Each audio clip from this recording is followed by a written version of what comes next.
What do you make of, you talked a lot about the lawsuits there, what do you make of President Trump's efforts to seemingly cast doubts on the validity of this election, to try to take end this election into the Supreme Court and suggest that people, veterans, say people based abroad who are casting their vote, absentee ballots, are somehow doing so illegitimately? Yeah, well, I think it's a disgrace. I think that it's not simply unpresidential conduct. It's a demonstration why he should not be reelected to begin with. I want to be clear, even as a candidate, Donald Trump has the right to every legal remedy that's provided under state or federal law. I remember being on the receiving end of a recount. I spent 31 days in Florida in 2000 when Al Gore challenged George W. Bush's victory in Florida.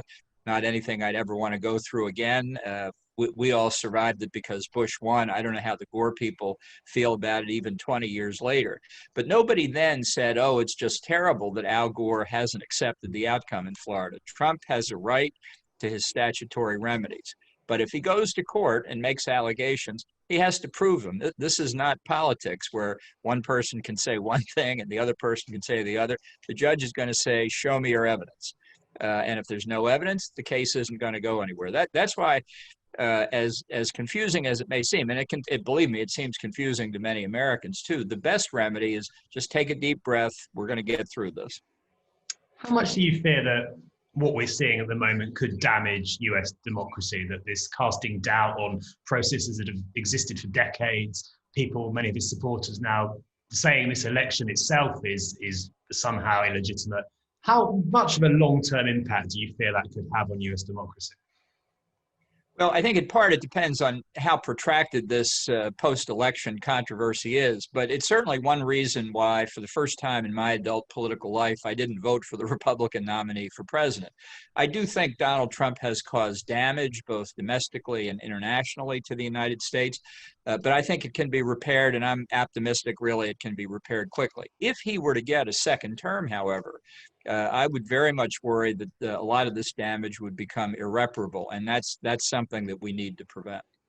If you were sitting in front of him now, knowing what you know about what he's planning to do in response to where we are at the moment, what would your message to him be? What would your advice to him be?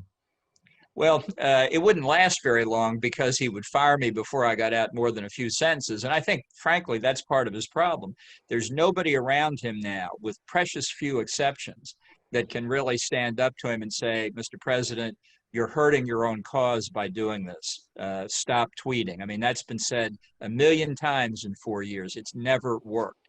And now it's all on the line for Trump. And he fears the worst possible outcome for him is that he will be declared a loser.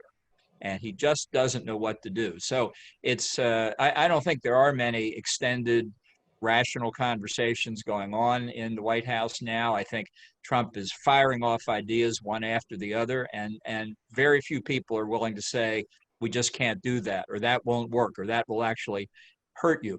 So I expect erratic behavior and potentially destructive behavior right up until the end. I suppose the people who could do that potentially are people like Mitch McConnell, Republicans in the Senate. What role do you think they have to play in this if it becomes clear that the president has lost and yet refuses to accept it? Well, I think at that point, it really falls, the responsibility falls to Republican leaders around the country to say this is over.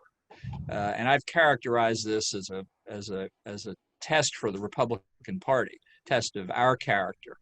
That too many Republicans, I think, have not disputed the president's claims, stood up against some of his policies. These are all things we're going to have a large conversation within the party about after it's over.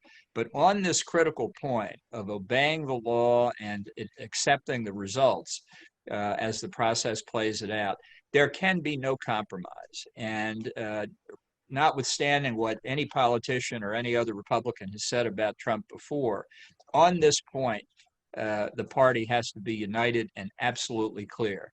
It's my hope and belief that's what will happen, but we'll know when the moment comes.